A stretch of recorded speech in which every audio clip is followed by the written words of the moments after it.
بسم اللہ الرحمن الرحیم۔ آج ہم سورہ بقرہ کی آیت نمبر 153 سے پڑھیں گے۔ سب سے پہلے اس کا ترجمہ دیکھتے ہیں۔ یا ایھا الذین آمنوا استعینوا بالصبر والصلاۃ، اے ایمان والو استعینوا اپنی مدد کرو صبر کے ساتھ اور نماز کے ساتھ۔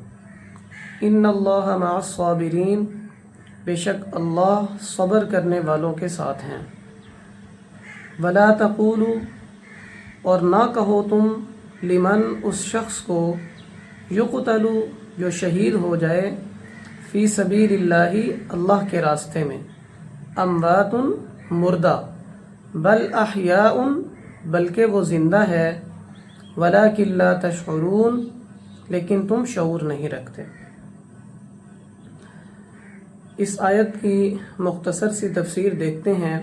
دیکھیں، کل ذکر ہوا گزشتہ سبق کے اندر کہ اللہ رب العزت نے ایمان والوں کو بڑے بڑے انعام دیے ہیں، اور ان انعامات کا ذکر کیا کہ اس میں سے سب سے بڑا انعام کیا ہے کہ ایمان والوں کا قبلہ بیت اللہ شریف کو بنایا، اور پھر دوسرا سب سے بڑا انعام، سب سے بڑی نعمت کہ ایمان والوں کے پاس جو نبی مبعوث فرمائے وہ آخری نبی حضرت محمد صلی اللہ علیہ وسلم مبعوث فرمائے۔ پھر اللہ نے فرمایا کہ جب اللہ نے تمہیں اتنی بڑے بڑے انعامات دیے تو تم پھر کیا کرو، اللہ کا ذکر کرو، اور اللہ کے ذکر کے ساتھ ساتھ اس کا شکر کرو۔ دیکھیں، دنیا کے اندر یا تو اللہ رب العزت کی طرف سے اس کے بندوں پر یا تو انعامات ہوتے ہیں یا پھر اللہ کی طرف سے آزمائش آتی ہے۔ تو یعنی جب انعامات ہوتی ہیں یا اللہ کی طرف سے نعمتیں ملتی ہیں تو انسان کو چاہیے کہ وہ کیا کرے، شکر کرے، جس کا ذکر پچھلے سبق میں آ گیا۔ لیکن جب اللہ کی طرف سے آزمائش آئیں تو اس وقت اللہ رب العزت فرما رہے ہیں کہ صبر اور نماز کے ساتھ اپنی کیا کرو، مدد حاصل کرو۔ ایک حدیث مبارکہ میں آیا ہے، آپ صلی اللہ علیہ وسلم نے فرمایا کہ ایمان والوں کی کیا ہی اچھی حالت ہے کہ ان کے لیے ہر حالت میں اللہ نے اجر اور ثواب رکھا ہے۔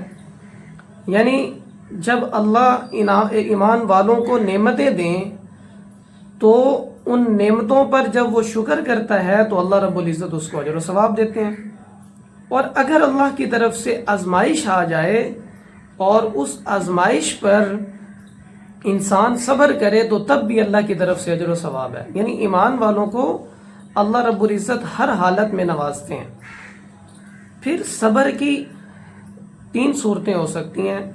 نمبر 1 کہ اللہ رب العزت نے جن کاموں کا حکم دیا ہے، جو اللہ کے حقوق ہیں، ان کو بجا لانا، چاہے وہ طبیعت پر شاق گزریں، طبیعت اس کو پسند نہ کرے، یعنی صبر کرتے ہوئے ان کو کرتے جانا۔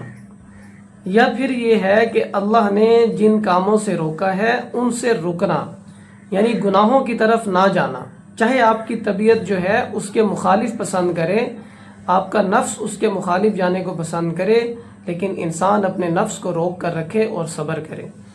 اور تیسری چیز یہ ہے کہ جب بھی اللہ کی طرف سے کوئی آزمائش آئیں، کوئی تکالیف آئیں، کوئی مصیبتیں آئیں تو اس وقت صبر کرنا۔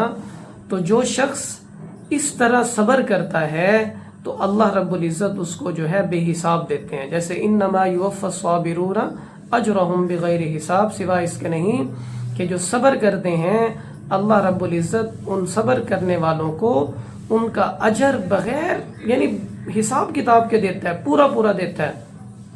حدیث مبارکہ میں آتا ہے، آپ صلی اللہ علیہ وسلم نے فرمایا، امام زین العابدین جو ہے وہ اس کے راوی ہیں، وہ کہتے ہیں کہ قیامت والے دن ایک منادی جو ہے وہ آواز لگائے گا اور وہ کہے گا کہ کہاں ہے صبر کرنے والے، وہ آ جائیں اور وہ بغیر حساب کتاب کے جنت میں چلے جائیں۔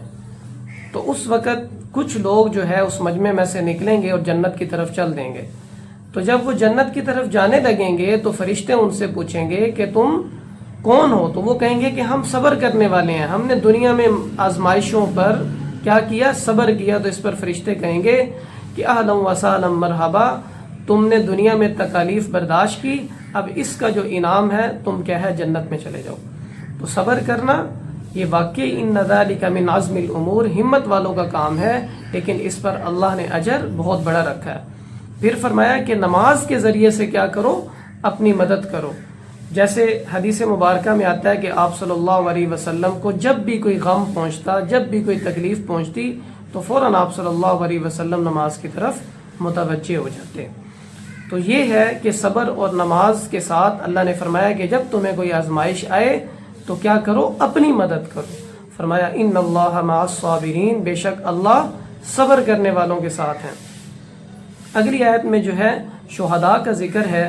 اللہ رب العزت فرما رہے ہیں کہ جو شخص اللہ کے راستے میں جہاد کرتا ہوا شہید ہو جائے تو اس کو مردہ نہ کہو، بلکہ وہ زندہ ہے لیکن تم شعور نہیں رکھتے۔ اور اسی طرح سورہ آل عمران میں اللہ رب العزت فرماتے ہیں کہ شہید کو اللہ رب العزت اپنی طرف سے رزق بھی دیتے ہیں۔ اور اسی طرح ایک حدیث میں آتا ہے، مسلم شریف کی حدیث میں، کہ انسان یہ شہید ہوتا ہے، اس کی روح ایک پرندے میں چلی جاتی ہے اور وہ پرندہ جنت میں جو ہے وہ گھومتا رہتا ہے، آزاد گھومتا ہے۔ اور اس شہید کو اللہ رب العزت جو ہے قبروں میں بے بہا جو ہے وہ نعمتیں دیتے ہیں۔ اور اسی طرح ایک روایت میں آتا ہے کہ اللہ رب العزت تمام نعمتیں دینے کے بعد اس شہید سے پوچھتے ہیں کہ کیا تمہاری کوئی خواہش ہے؟ تو وہ کہتا ہے کہ اے اللہ، اے رب العالمین، آپ نے میری تمام خواہشیں پوری کر دی۔ اللہ رب العزت دوبارہ سوال کرتے ہیں تو اس پر وہ کہتا ہے کہ میری یہ خواہش ہے کہ میں دوبارہ دنیا میں جاؤں اور آپ کے راستے میں لڑتا ہوا شہید ہو جاؤں۔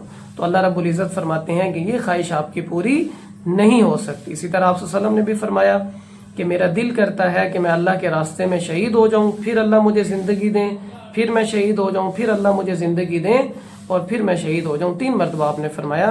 اللہ فرما رہے ہیں کہ یہ شہداء ہیں، یہ زندہ ہیں، لیکن تم شعور نہیں رکھتے۔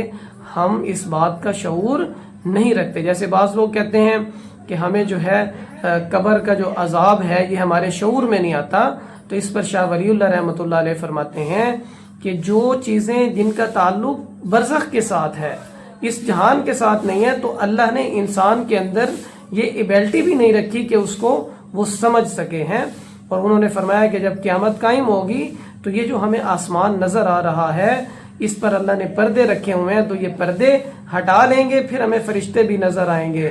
اللہ رب العزت کا جو کرسی ہے، اللہ رب العزت کا جو ہے، یعنی یہ سب ہم جو ہے اس کو دیکھیں گے، اور جنات بھی ہمیں نظر آنے لگ جائیں گے۔ تب اللہ رب العزت ہماری آنکھوں میں اور ہمارے ذہنوں میں شعور پیدا کر دیں گے اور ہم برزخ کی چیزوں کو سمجھ سکیں گے۔ تو جو شہید کی زندگی ہے یہ بھی برزخی زندگی ہے، تو اس کے بارے میں بھی اللہ رب العزت جانتے ہیں، اس لیے اللہ نے فرمایا کہ وہ زندہ ہیں، اس کو مردہ نہ کہو، لیکن تم اس بارے میں شعور نہیں رکھتے۔ وما علینا الا البلاغ۔